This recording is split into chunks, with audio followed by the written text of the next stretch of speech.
Hello and welcome to episode 3 of Pelvic Pain Unpacked. My name is Tamer Hill and my co-host is Dr. Hill. Dr. Hill, my sister. She's so brilliant. She helped me diagnose an owie in my calf today. It was fantastic. All right, so Charity, today we are going to talk about something that all women know and love, and that is period pain, often called dysmenorrhea, cramps, the visit of Aunt Flo, riding the crimson wave, you name it, we're going to talk about it today and why this is such an issue. We want cramps no more, my friends. Am I right? Cramps no more. Cramps no more. Get rid of these things. All right. So we did some research on just cramps in general. And I think I've mentioned before, I'm very lucky. Like I've had very few debilitating episodes. But you have been the opposite of that. You've experienced worse than that. Yeah, for me, every month it feels like my appendix is rupturing. And when I was young, it felt like, it just felt like an emergency. It felt like I needed to be hospitalized. I didn't really, know what was going on. I burned myself on hot pads, scalded myself in hot baths, trying to get any relief from the pain. So understanding what's going on and having tools to feel empowered to manage your menstrual pain is really helpful. I think one of the biggest issues that I ended up with as a teenager and as a young adult was this fear, this intense fear, because I knew what was coming, but yet it never occurred to me to track my cycles as a very ADHD I think there's an app for that now. There's an app for that now, luckily. That now. So I kind of never knew it was when it was coming. It was always a shock. And then I had this intense fear also always that it would come and that I would be crippled. But it never occurred to me to try to map out when that would be. And so at one point in my life, in my mid-20s, it finally occurred to me oh, maybe there's a way I could track this. I found a free app, don't pay for it, a free app that could track. You could even log some of your symptoms, like your mood symptoms or your pain or your cramps, rate your pain. And this is really helpful if you do go to your doctor to make sure that you're tracking those symptoms and when they're happening, so that if you do have something more severe than dysmenorrhea, like if it's endo or something potentially worse, that you have that data and that information for your doctor, right? I will say it is helpful even if you are irregular and your cycles make no sense, because that is also data that can help your providers help you. Absolutely. And you may be able to make some sense if your cycle's not happening every 27 to 29 days.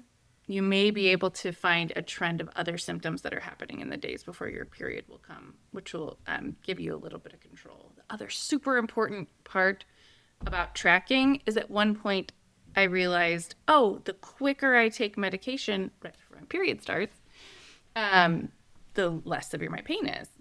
If I wait too long, it gets worse and worse. But some people, the cramps come even before the period. So we're really looking for identifiers or markers in the days before where we can pre-medicate. So what I started doing... Nip it in the bud. Nip it in the bud. My earliest symptom was rage. Usually at drivers or, She has terrible road rage. I'm usually the nicest person. But so nice. Get her behind the wheel. She's like that Disney cartoon, like Dr. Jekyll and Mr. Hyde, way back in the day, where the guy got behind the wheel and turned into a maniac. That's my sister. Guilty. Yeah. So I would just start feeling this rage boiling inside, and I was like, okay, it's time to start pre-medicating, and making sure that if I say an ounce of prevention is worth a pound of cure. So if you start medicating and preparing a few days before the pain is going to onset, the pain is much lower, or it can even be eliminated.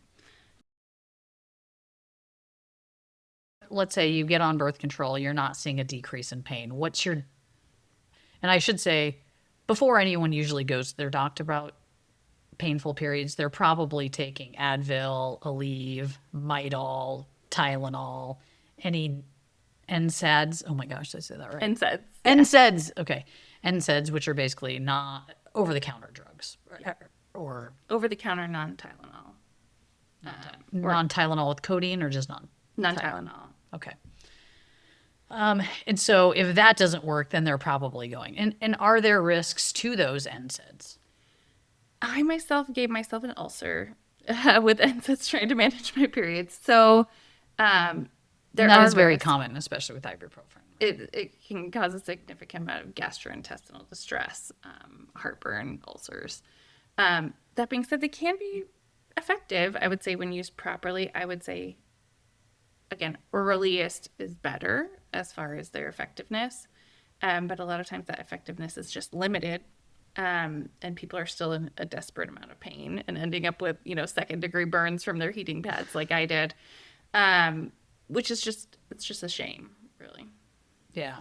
Okay. So once they go to their doctor, are they likely to given specific medications for this, or is it just prescription strength ibuprofen?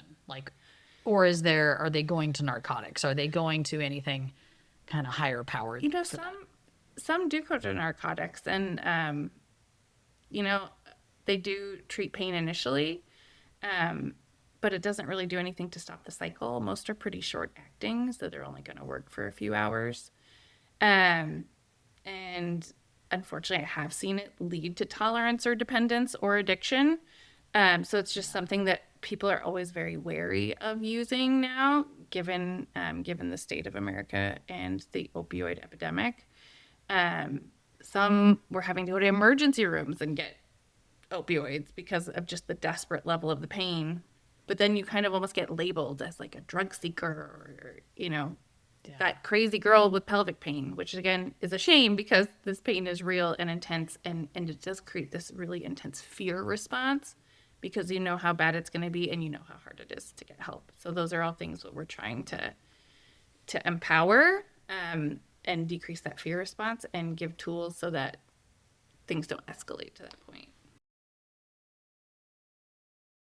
Hormonal birth control, really common first option, as well as over-the-counter or pain relievers like Tylenol or acetaminophen. Some of the non-steroidal anti-inflammatories or NSAIDs like naproxen, ibuprofen, either at over-the-counter or prescription strength.